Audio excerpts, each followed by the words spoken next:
హల్లెలూయా. హల్లెలూయా.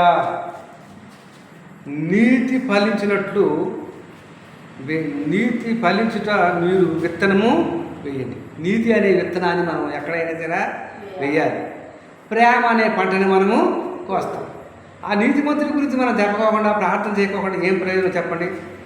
యెహోవా వెదుకు యుగమునకు ఆయన ప్రత్యక్షమై మీరు నీతి వర్షము నీతిమంతుల మీదను కురిపించినట్లు నీతి అనే వర్షము అందరి మీద కురిపిస్తున్నాడు దేవుడు. దేవునికి స్తోత్రం. నీతిమంతుల మీద కూడా వినిపిస్తున్నాడు. దేవునికి స్తోత్రం. ప్రతి విషయంలో కూడా దేవుడు నీతి అనే విత్తనాన్ని మనం వేసినట్టయితే అందరి మీద దేవుడు కురిపిస్తున్నాడు.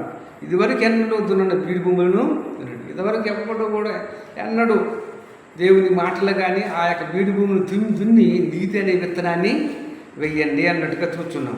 కీర్తన గ్రంథము 97 చూసినట్టయితే నీతి న్యాయములు ఆయన సింహాసనముకు ఆధారం. ఈ లోకంలో నీతిగా న్యాయంగా ఎవరైతే నడుచుకుంటారో ఆయన సింహాసనానికి ఏది అటు ఆధారము?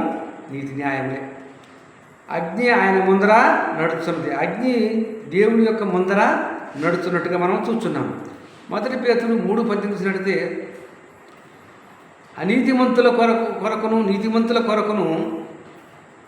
కొరకై క్రీస్తు శరీర విషయంలో చెప్పబడి నీతిమంతుల కొరకు అనీతిమంతుల కొరకు కూడా యేసు ప్రభు వారు శరీర విషయమై చనిపోయబడి ఆత్మ విషయమై బ్రతికించబడి పాప విషయమై ఒక్కమారే శ్రమ పొందిన ఒక్కమారే శ్రమ పొందినట్టుగా మనము చూస్తున్నాం. దేవునికి స్తోత్రం.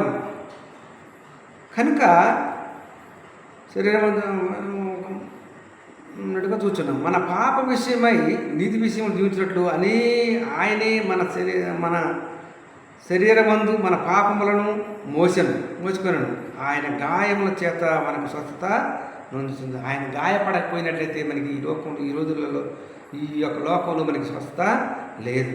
హెబ్రీ తాను పొందిన శ్రమల వలన విధేయత నేర్చుకున్నాడు. దేవుడి యొక్క శ్రమల పడతనే అని విధేయత చూపించాడు తప్ప నువ్వెవరు నన్ను కొట్టడానికి నన్ను తిట్టడానికనే ఆయన ఎదురుతరలేదు.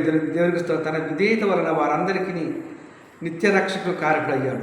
నిత్య రక్షణకి అంటే నిత్యము ఆయన రక్షణకు కారకుడైనట్టుగా మనము చూసుకోవాలి. విధేయత చూపించాలి. ఈ లోకంలో ఎవరైనా ఒక మాట అన్నప్పటికీ కూడా మనం పడేవారముగా ఉండాలి, కానీ ఎదుటివారిగా తిట్టేవారముగా దూషించేవారిగా ఉండటానికి నా దోషము నా తల మీద పొర్లిపాల్చున్నవి, నేను మోయలేని బరువు నా మీద మోపబడి ఉన్నది, నా మూర్ఖత వలన కలిగిన గాయములను దుర్వాసన గల వైసమించను. దేవునికి స్తోత్రం. నేను అనేకమైన దోషాలు చేశాను ప్రభువా. కీర్తనాకారుడు అంటున్నాడు, నా దోషములు నా తల మీద పొర్లిపారుచున్నవి అన్నట్టుగా పారినవి. నేను మోయలేని బరువు మోచున్నాను. ఈ పాప భారాన్ని నేను మోయలేకపోతున్నాను. నా మూర్ఖత వలన నాకు కలిగిన గాయముల వలన దుర్వాసన స్రవించున్నది. దుర్వాసన అంటే చెడ్డ వాసన. ఆ వాసన ఎవరు కూడా భరించలేరు. దేవునికి స్తోత్రం. మీలో జాగ్రత్తమే కానీ ఏ విధమైన అపవిత్రతే కానీ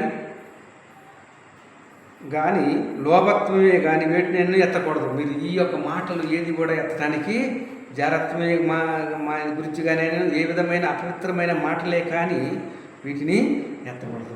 మీరు పరిమళ వాసన ఉండుటకు ఆయన ప్రేమ కలిగి నడుచుకోండి. ఆయన ఈ లోకంలో నిన్ను పరిమళ వాసనగా ఉండటానికి వచ్చాడు, కానీ కప్పు కొట్టే వాసనగా ఉండటానికి ఆయన రాలేదు. దేవునికి స్తోత్రం.